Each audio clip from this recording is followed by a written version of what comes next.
چنانچہ مشہور واقعہ ہے کہ سیدنا ابراہیم علیہ السلام نے بی بی ہاجرہ اور اپنے بیٹے اسماعیل علیہ السلام کو مکہ مکرمہ کے قرب میں آباد کر دیا.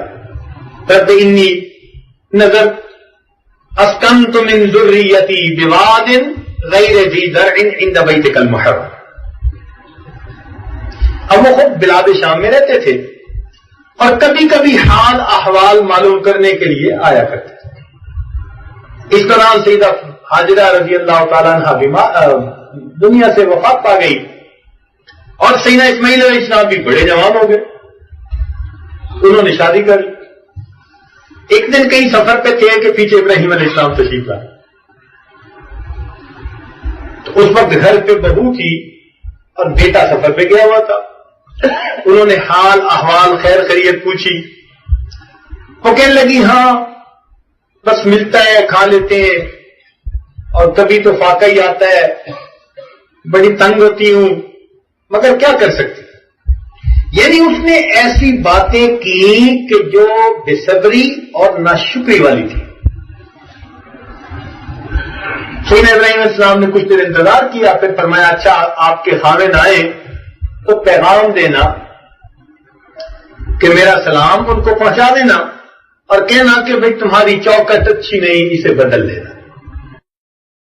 جب سیدنا اسماعیل علیہ السلام آئے اور بیوی نے پیغام دیا, انہوں نے کہا وہ تو میرے والد گرامی تھے. انہوں نے کچھ دنوں کے بعد اس کو بلا سمجھا کے اس کو طلاق دے دی کہ وہ مجھے یہ وصیت کر گئے تھے, نصیحت کر گئے تھے. پھر کچھ عرصہ کے بعد سیدنا اسماعیل علیہ السلام نے بنو جرع ایک قبیلہ تھا, اس میں ایک نکاح یعنی دوسری شادی کر دی. اس بیوی کے ساتھ رہنے لگے. اللہ تعالیٰ کی شان, کچھ عرصہ گزرا, پھر اسی طرح حالات بنے کہ آپ کہیں سفر پر تھے اور پیچھے سے سیدنا ابراہیم علیہ السلام تشریف لائے. انہوں نے حال احوال پوچھے تو اس بیوی نے کہا کہ اللہ رب العزت کا بڑا کرم ہے, اس نے مجھے اتنا نیک خاوند دیا جس کے دل میں خوف خدا ہے, تقوی ہے, اور وہ اتنے نیک ہیں اور میں ان کی محبتیں پاتی ہوں, میں بہت خوش ہوں ان کے ساتھ. باقی رزق تو اللہ تعالیٰ نے جو لکھا ہے وہ تو وہی مل رہا ہے. یعنی اس نے شکر ادا کیا اور سیدنا اسماعیل علیہ السلام کے نیکی تقوی اس کے اوپر اس کی نظر تھی. سیدنا ابراہیم علیہ السلام نے فرمایا کہ اپنے میاں کو سلام دینا اور کہنا کہ تمہاری چوکٹ بہت اچھی ہے, اس کی حفاظت کرنا. اب جب اسماعیل علیہ السلام آئے تو بیوی نے پیغام دیا.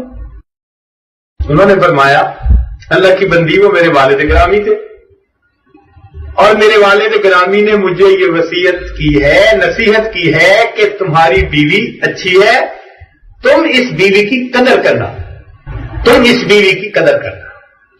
چنانچہ انہوں نے بقیہ زندگی اس بیوی کے ساتھ گزاری. اب اس واقعے کے بعد علماء نے نقطہ لکھا کہ انبیاء کرام جو کام کرتے ہیں وہ اپنی مرضی سے نہیں کرتے, اللہ تعالیٰ کی طرف سے اشارے سے کرتے ہیں. ایسا کیوں ہوا کہ پہلی کو طلاق دلوا دی اور دوسری بیوی ان کی ہو گئی؟ تو انہوں نے اس کی تفصیل میں لکھا کہ اصل میں پہلی بیوی ناشکری تھی اور سیدنا اسماعیل علیہ السلام سے نبی علیہ السلام کا جو نور نبوت تھا وہ آگے منتقل ہونا تھا. اللہ تعالیٰ نے اس چیز کو ناپسند کیا کہ میرے محبوب کے اجداد میں ناشکری عورت کا بھی نام نہ ہے. ناشکری کو طلاق دلوا دی, شکر ادا کرنے والی کو نبی علیہ السلام کی نانی دادی بنا دیا. تو اس سے پتہ چلا کہ شکر ادا کرنا اللہ رب العزت کو کتنا پسند ہے.